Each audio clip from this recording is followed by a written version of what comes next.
Hey folks, Steve here with a new video on the Dark Valley, the East Front Campaign, 1941-1945. Now I know in some recent videos I stated I was going to do maybe some ancient stuff with Peloponnesian War or Great Battles of History before diving into the Dark Valley. But, you know, I just had the rulebook and playbook on my nightstand and was doing some reading, and I needed to set it up. I wanted to get it out, and I wanted to try to get through it if I can, the full campaign. So this is going to be the first video. This is sort of an introduction, so we're really not going to do much in terms of gameplay probably in this video because I don't even have the game set up yet, though I might try to get some footage of the game set up in this video, you know, cut together with video editing.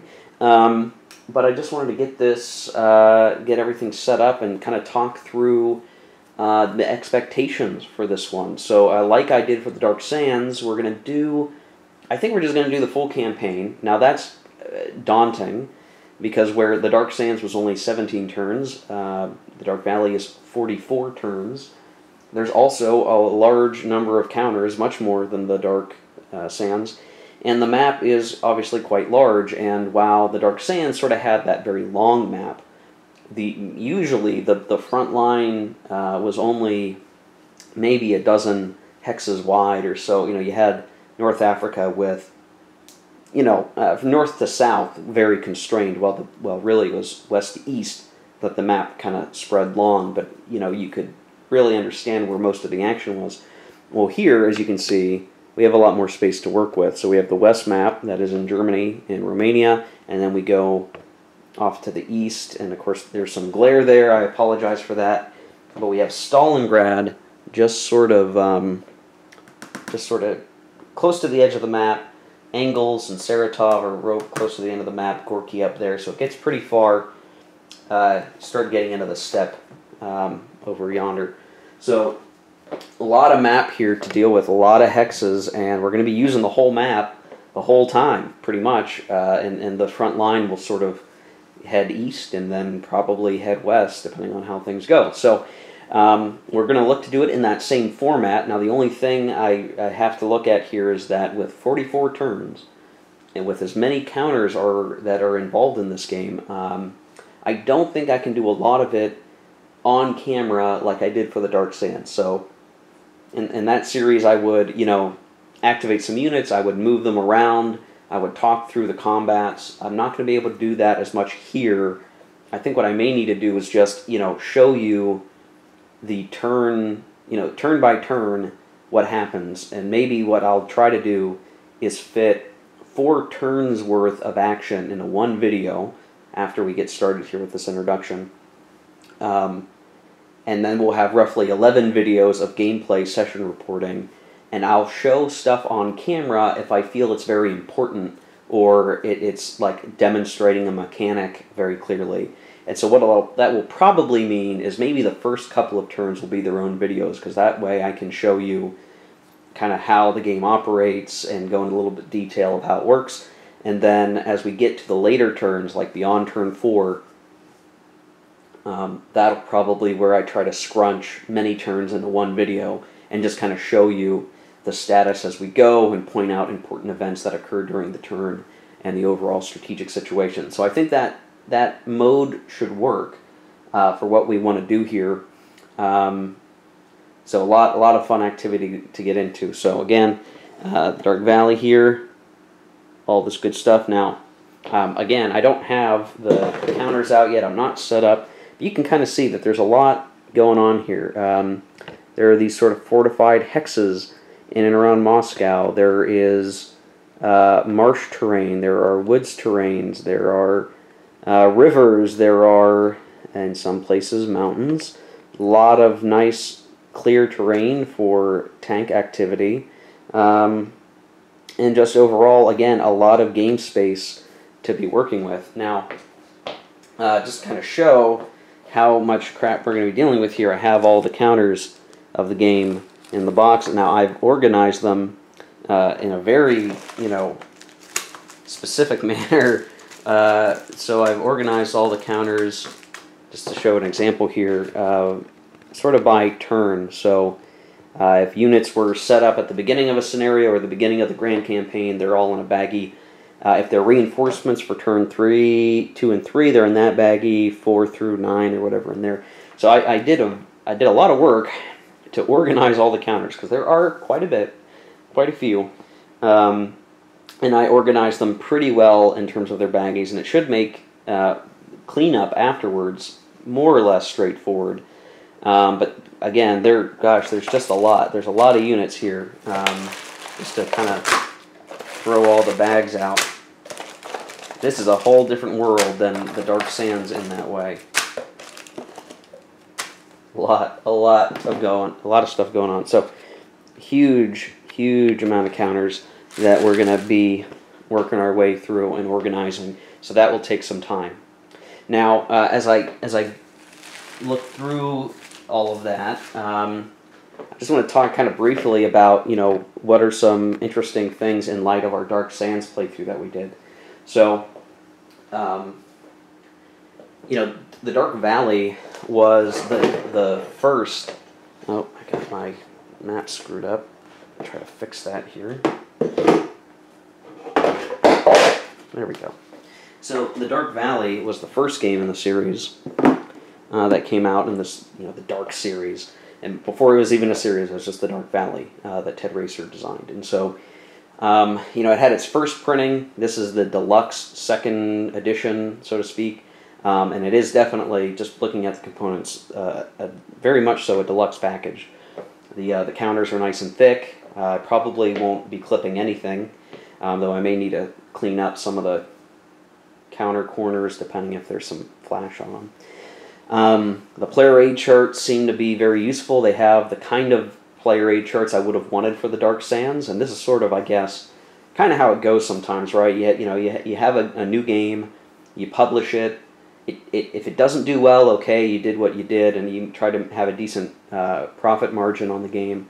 But if it does really well, and there's a demand for another printing, you can kind of invest in putting the extra effort in on the components. And so this particular edition has the benefit of that. It has sort of a redone map that I do prefer. You can look at maybe older pictures of the first edition map. I do like this map more.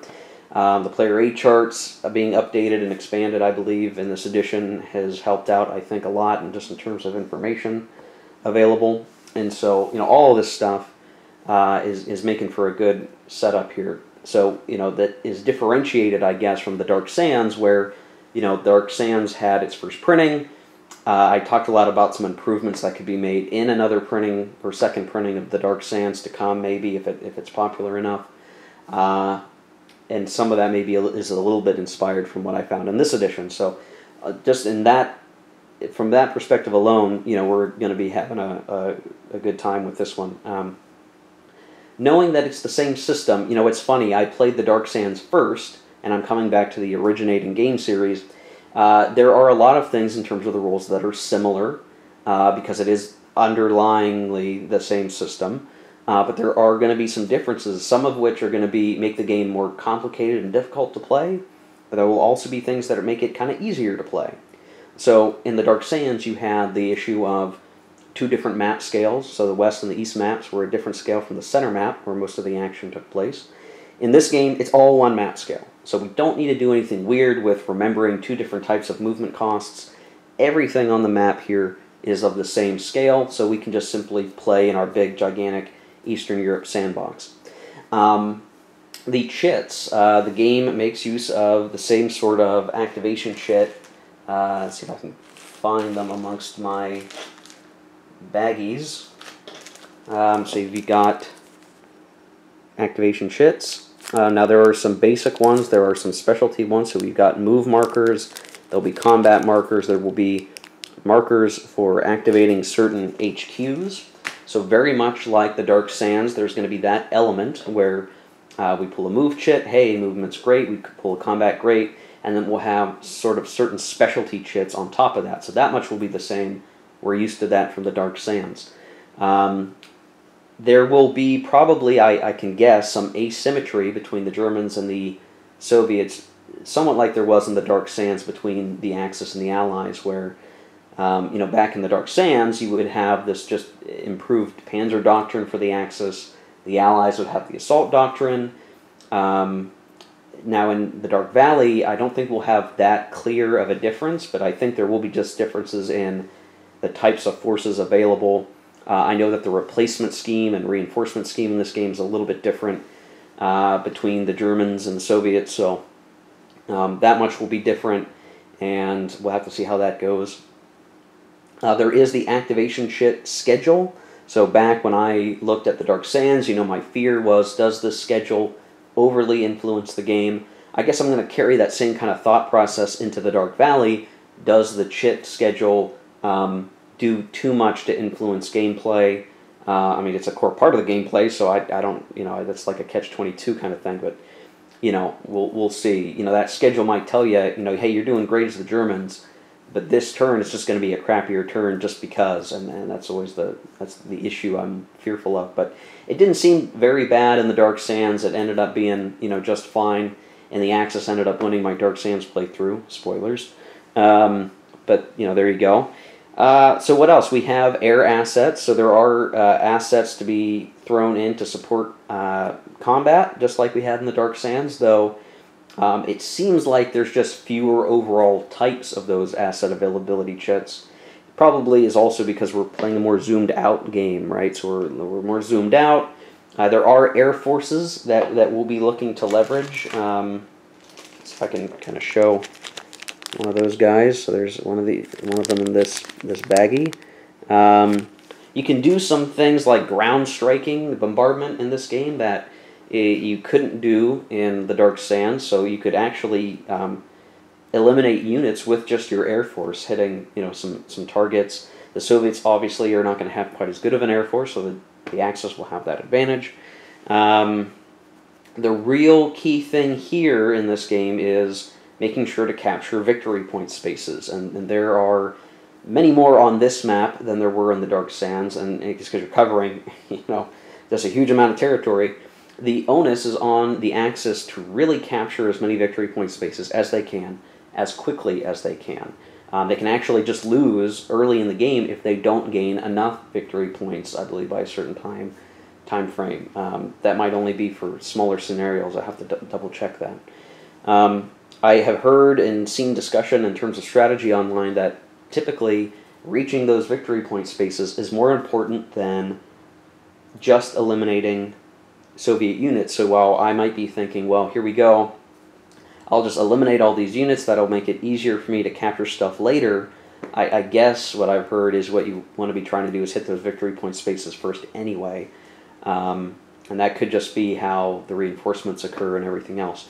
Now, one troubling thing here for us is that while I'm playing this solo, I'm going to have to try really hard to play unlike I did in the Dark Sands. This is because, again, based on research on forums and different things, that the Axis really has to be aggressive to capture the things that they need to capture. Now, they'll have to watch out for their supply, and that'll be something I cover here in a second, but I'm going to have to get myself out of my comfort zone. The Axis can't afford to be cautious. They really need to be bold, I guess, in achieving their operational objectives. And likewise, I guess the Soviets at some point will also have to do that when the game sort of reaches that tipping point where it's the Soviets on the attack trying to reach Berlin. So I'm going to have to just be, forcing myself into that mindset of attack, attack, attack. Now, the one challenging thing here is that there are supply depots in this game. So rather than in the Dark Sands, where mostly, as long as you could count back a certain number of hexes to a trail or a road, and then you're in supply for the most part, here, what the Axis has to make sure they're doing is moving up their supply depots. So it's a little more complicated, I guess, in terms of supply. So as the Germans were invading the Soviet Union, their supply lines and their logistics were strained, and so that's sort of abstracted here by there being these supply depot units. The supply depot units are purely there to help funnel supplies, and so you can, as the Axis, you can stretch yourself beyond the supply depot's capability to support you, and thus being, susceptible to supply problems. But what's challenging is those supply depots don't have a static movement rate. they'll, almost like how we did the railhead movement in the Dark Sands, you'll roll a die and that will govern how far those units can move. And so it could be we take too much risk on, and we have our German units progress too far east, and then our supply depots can't catch up, and then they have supply problems. That could very well happen. The designer notes kind of point to, well, if you are overly cautious and you don't take those risks, you probably won't meet your victory point requirements based on time. So just implicitly and explicitly, honestly, you have to play a bit risky to achieve your objective. So that's something I'll just have to deal with. There is some differences to point out, like in the Dark Sands, every unit had a zone of control. In the Dark Valley, that's not true. There's a marker on the units that project zones of control, and that could actually be very important to exploits where, we're going to cruise right past units not projecting those zones of control, and could lead to encirclements, and encirclements will obviously be an important aspect of the gameplay. Now that's a lot of preamble, 16-some minutes worth of preamble, but I think it was worth just kind of pointing out that this is a very different game from the Dark Sands. While they use the same basic system, this game is a lot more involved. A lot more is really going on the map at any given point. The chit activations, there are some differences. So there's no longer like a consecutive limit. So it used to be in Dark Sands, if you had 2 Axis chits, the next chit had to be an ally chit. I believe that limitation is not in this game at all. So whatever comes up, comes up. So the same sort of, you can try to be planning, but you've got to work with what chit comes up. You've got to work with what you got. So we'll be going through those challenges as we go. I think that's all I wanted to cover, I guess, for introduction. I suspect that this is going to take some time for us to get through. I can't even imagine or give an estimation. This will take some time. Will probably take up a lot of my gaming time for a while as I work through this, but again, I'll be trying to play as much as I can to get through what's going on here. I got to play World in Flames this weekend, so I won't do too much more in this particular weekend that I'm recording this part of the video. I may not even get to set up for another week or something before I can piece this video together. So for you, it'll be probably instantaneous, but we'll have to see. And there's all kinds of fun stuff in here, right, to look at. So the Soviets have regular units. They have guard units that are red. And there's a way to represent the guards replacing standard units. We do have units that would be considered mechanized infantry. Sorry, I yawned a little bit there. We got some artillery. I got to look at the rules to see how much that really impacts the game or how they act differently. I think there's something like artillery can't advance after combat, but I have to double check that. So needless to say, there's just a lot to go with this game. A lot of counters, a lot of map, plenty of player aid charts to help guide us through what is to come. And yeah, so we're going to get into it. I'm not going to delay our Dark series anymore. We're going to try to get into it here, and I will probably, in the far distant future when the game comes out, probably cover the Dark Summer too. That's the third Dark game that's going to be coming out. It's on the P500 for GMT as of today, so mid-late June 2019. So we'll see when that game comes out. A lot of stuff coming through the pipeline, a lot of cool games. Can't play them all, but we'll try to cover that. So, all right, I'm going to do a cut here, and what we'll probably see when I come back is the game setup. So once I get that set up, I'll start recording again, and I'll just kind of talk about what the given setup situation is and what are the things that we're going to look at for turn one. I believe there are some special rules for turn one that sort of help illustrate the beginning of Operation Barbarossa and the overall strategic initiative and combat high that the Axis had going into the initial engagement. So we'll see you right back here in a second.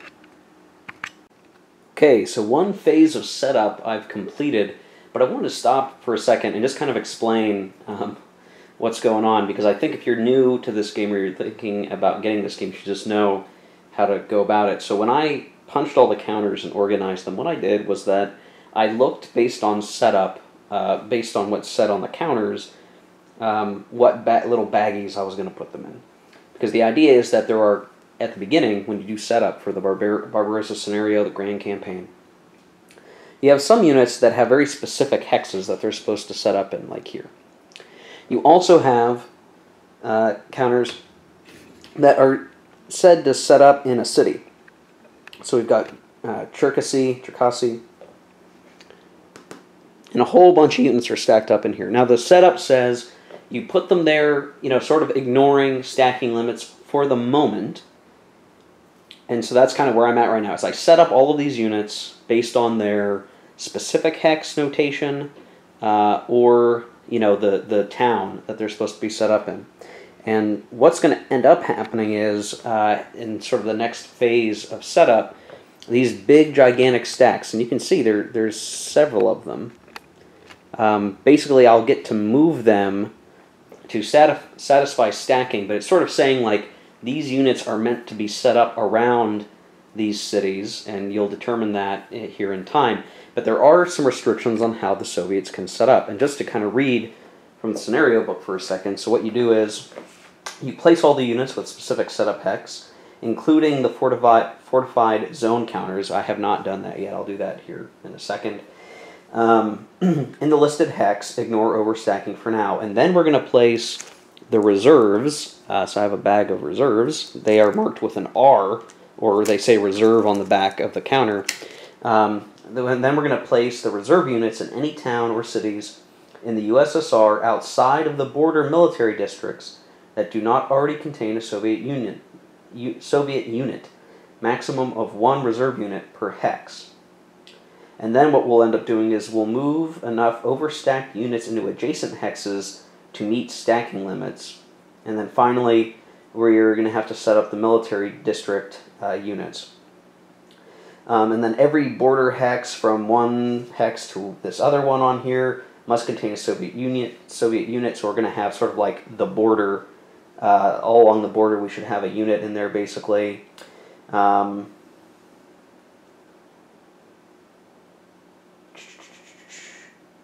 every fortified zone and city in a military district must contain a Soviet unit, but otherwise we can set up within the military district. Okay, so just to kind of explain, right, so we've got all these hex-specific units set up.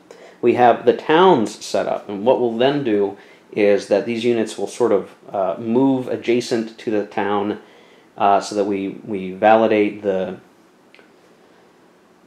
stacking limits, and then, you know, that will give these important cities an inherent defense force.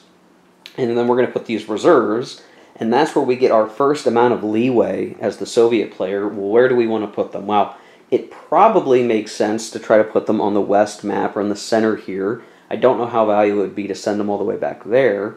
So we probably will do that, but we can't put them in the military districts. The military districts get their own little baggie in my setup. Their own little baggie of counters. So I have the Odessa military district, and there's some allotment of counters. They will set up in the Odessa military district. Just to show where those military districts are, you have the Odessa military district, not far from Odessa. It's actually sort of to the west of Odessa itself. And we also have, it's kind of hard to see because it's gray, but the Kiev military district here, even though Kiev is actually back this way, this is the Kiev military district, so that's another one. Then we have the, kind of covered up by some counters, but the Western military district that has its own baggie that I have, and then up north there is the Baltic military district, and they have their own counters as well. So there will be units that we have to set up within those zones, and there are certain restrictions. We need to make sure the cities in there are going to be garrisoned as well. And it sort of matters because those are going to be sort of equal to the Axis forces. So our Army Group North is going to have to attack the Baltic. The Army Group Center has to attack, I believe, the Western District, and then Army Group South will attack the Kiev District, I believe. And then I think Odessa, Odessa is sort of lined up against what will be the Axis Romanians.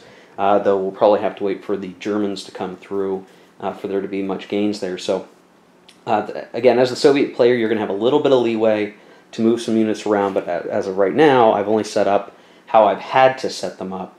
And the Axis will actually set up second, and I believe they have even more leeway, so they may get to decide how to react to the Soviet setup. So just wanted to explain this setup because it is kind of like there's multiple steps. You want to make sure you do each one, and then you set up what the real defense will be at the beginning of the game. So, all right, I'm going to take off recording, and I'll continue my setup. We'll be back. Okay, I just want to call out there is some counter errata that I have noticed now as I'm doing setup. So I'm looking at setting up these fortified hexes. Now the map actually shows you where they're supposed to be, which makes it really easy, so that if you don't want to follow the counter hex number method of putting them down, it's pretty straightforward. But we do have one here, and I'm not sure I'm going to be able to get this to show up properly on video. The hex number, can get it to show up. You can just barely see it probably. It says 3846. 3846 is some rough terrain down here in Romania, and it's supposed to be, I believe, for this one here, this 3840.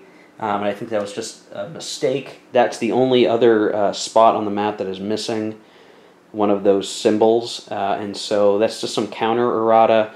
Obviously, if you're setting up all those fortified hexes, like that will make a lot of sense for it to go there. It's nearby, just a slight screw up of a digit. At some point, I may just post that to Board Game Geek or something, so Ted sees it and it can get added to errata. But a minor errata, not a big deal. Yeah. Okay. Well, we'll keep setting up here. Okay, another setup check-in. I've placed all of my reserves, and honestly, I don't know what works best. What I did try to do is put a lot of units on towns near the west so that we have plenty of guys in the main initial theater of operations. I also tried to put those reserve units on towns that were major railroad junctions. I figure that's probably a better place. And when I completed that, I then took the overstacked cities and I moved units to the adjacent hexes. And so you can kind of see, just to kind of show what that ends up looking like. Leningrad split up a little bit. This area, you can kind of see those higher stacked zones. Over here, I kind of spread them out a little bit. And just to talk about stacking, right? So we needed a match stacking. Well, stacking in this game is basically, if I refer to the rule book, up to 4 combat units in the same hex. No more than 2 armies or 3 corps may stack in a hex. Now, everything on the board that we've dealt with up to this point have either been corps or divisions, and it's been pretty much divisions. And so we really haven't had too much in terms of stacking problems. And in fact, a lot of these city stacks, you can fix stacking simply by moving like 1 or 2 units out of the hex. And in some cases, what I tried to do was leave some units in the city itself while putting a few in the westward hexes to the city, thinking, well, that'll probably, I guess, be where the Axis comes in at. But we should have time, to correct any weird mistakes here. It's just tough because you can't, like, do a move. You're just moving them adjacent to that city to fix stacking, and I don't know what's better. Do a zone defense to make Zox harder and making surrounding that city harder, or you just pile everything in the city and hope that the city holds out. I'm really not sure in this system what's the best way to go. In retrospect, I think in World in Flames, for instance, it's the way supply works in that game, you're better off probably leaving units in cities to tie up Axis units. In this game, I really don't know. Now, I haven't placed any of the military district units yet. That'll be next. But you can already see, okay, invading the Soviet Union is no small thing. There's just tons of units out there. Now, the thing is, they're all very, very weak units. So the Axis in this game will probably get to enjoy that, opening Barbarossa where they're just smashing on the Soviets. But, as we know from history, that will only go so far. So I'm going to place the military district units next. And when they're done, Soviet setup is complete, and then we'll start looking at the Axis then So we'll be back in a minute. Well, for you a second. Okay, so the Soviet setup is now, I believe, complete. Now, there's probably, some administrative chits I need to organize a little bit here. But in terms of the combat units on the board, I believe we're done. So you can kind of see the military districts have their units set up.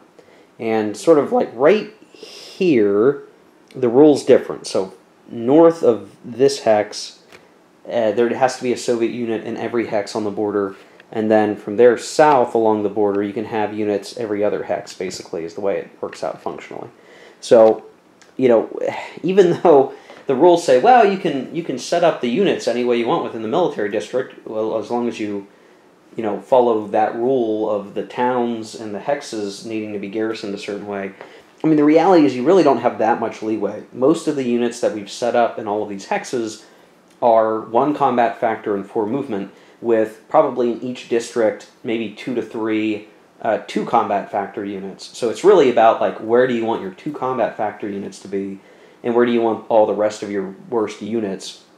And I've tried to put the strongest units in places where I would think the Axis would be aiming to attack first to create pockets. So we'll see how well that logic goes through. But I've got everything set up the way it needs to be set up. And you can kind of just see, just as an example of that, like, okay, if I'm the Axis, I want to go crunch, crunch, and take out those guys. And so I've tried to set up, as you can see, those stronger units there. And, you also have to put a unit in the fortified areas. And so, you just don't have a huge amount of leeway, it really feels like here. But again, this is the beginning of the game, and it's setting up what has to happen, which is the Soviets are going to get their butt kicked for the first several turns, and it'll be how well can the Soviets do an active defense to keep the Axis from taking victory cities, because the Axis can actually win the game early in 1941 if they can capture, I think it's like Moscow and either Leningrad or Kiev. If they can take those 2 important spots in 1941, that they've soared over the historical results, and that's a victory for the Axis. So that's going to be the name of the game for the Soviets at this point. They're just going to have to take the beating, as one would expect. So now we're going to do the setup for the Axis player, and this should be a little more straightforward. We basically have a fair amount of leeway in where we set them up, just knowing that, again, Army Groups North has to attack the Baltic Military District, Center has to go to the Western, and South needs to go to the Kiev Military District. So really, as I have the bag set up, boop, boop, boop, they're just going to set up across the border from their respective objective districts to attack, and we'll just get to, I'm pretty sure, I got to double check the rules here, but I should have pretty open sort of interpretation about where I want to put units and where the attacks are going to go and so on. So I'll take us off camera, and we'll be back with some setup for the Axis. Okay, so we've managed to finish up the Axis setup. At least I'm pretty sure I got it done right. Truth be told, I did try to look at the scenario book's example of play to kind of help figure out maybe where I should put some units, but so much of this is like you don't realize until after the fact where you set up was a good move or not. And it's sort of, a little bit different than the Dark Sands, because the units had to come onto the board in certain places, and you kind of had less options of where to put stuff. But here, it's trying to figure out, well, where do you want those first attacks to go? Because as the Axis, the first action of the game is a combat, and you basically just get to set up what all of those first combats look like. But I don't know. I'm just sort of figuring things out, because there's so many chits that you're trying to level balance the combat factors and everything else, and it's just sort of tough to figure out what you want to do. And the stacking limits, the Axis are well in hand to set it up, but it's where you want to concentrate your forces that really matters. And of course, you can see here, some of the stacks are getting quite large. That's because there's an HQ and a supply unit there with 4 combat units or what have you. So there's just a lot of units set up along the way. You can see there are some air units there, sort of lighter blue, and they are set up, for the most part, they're set up where they have to go. For the north, I can set it up within 3 hexes of Königsberg, and I put it into, what's the name of this? Insterberg, since that's sort of centrally located. And, you know, obviously the Axis, you know, all of their combat units range from 1, 2, 3, 4, 5 combat factors, somewhere along there. And they're going to be facing, you know, the Soviet units that have at best maybe 3, but usually 1s or 2s. So obviously we're going to come crashing through that line, and you can sort of see the salients that do exist there, right? All the way down. And what I'm pretty sure, like, I'm reasonably confident that maybe what I should do, just to make sure is that okay to do? I don't really know.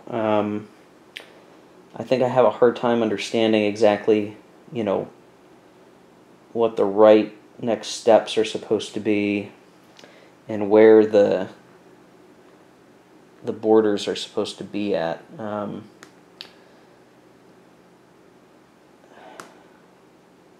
Like Hungary, I don't even know if they're in the war. And so, like, I'm not sure. I might have to look up somebody else's start position to see, because here, to me, it's kind of vague where I can set up, or where I even should set up, maybe. So I might need to adjust this. I might go off camera to adjust that. Down in Romania, it's kind of a weird situation, because even then, it's like, well, what do I do? How do I set this up? And, you know, it's a weird configuration. The Romanians do have a Romanian air unit that can be thrown in. It's not treated like it needs an air base. It's just sort of like a Dark Sands asset chit.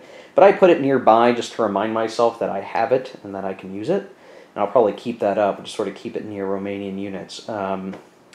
But, you know, along the board, there are also the supply units. They're sort of buried underneath the various stacks. They're going to be important for supply. The HQ units are similarly sort of buried underneath a variety of units. And just right now, you know, I think as the game would get going, the stacking won't be too much of a big deal. We'll have more space to work with. Right now, everything's bunched together. But absolutely see the need for tweezers with this one. And this isn't really even my best set of tweezers, but that's what I'm using. Forceps, whatever you want to call them. Because these chits are so small. The counters are so small. And the fact that right now they're just sort of all up against each other, you know, it's very easy to sort of topple and knock some out of position. So I do recommend you try to use tweezers to minimize the pain until the game can really get underway.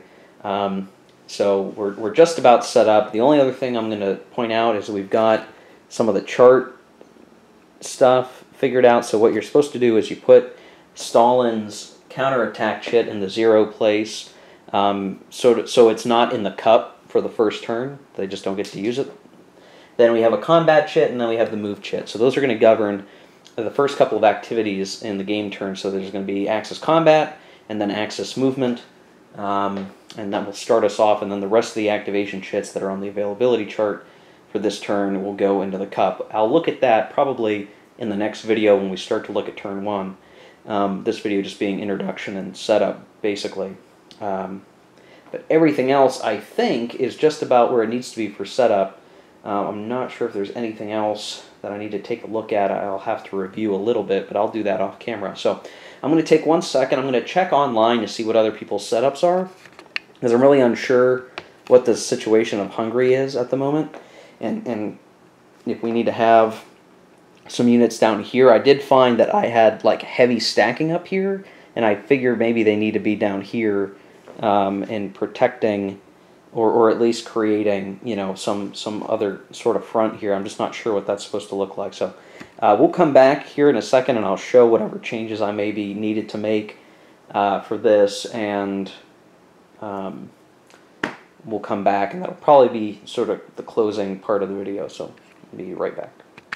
Okay, I'm just going to show the slight modification I made to Army Group South's setup. So I'm reasonably confident these guys can stay here.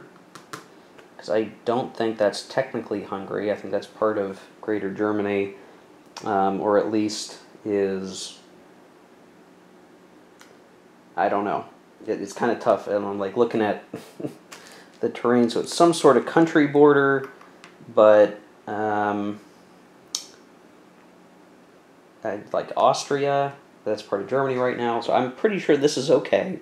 They're mountaineer units, so I put them in the mountains. That to me seems like it's a fair move. And they would be attacking Kiev district units. And then I just sort of made a slight modification over here with the Romanians, but nothing much here. I mean, ultimately, I'm not going to worry too much about it, because what I think is going to happen is Army Group South is going to smash this way, and then potentially cut a bunch of these units out of supply anyway.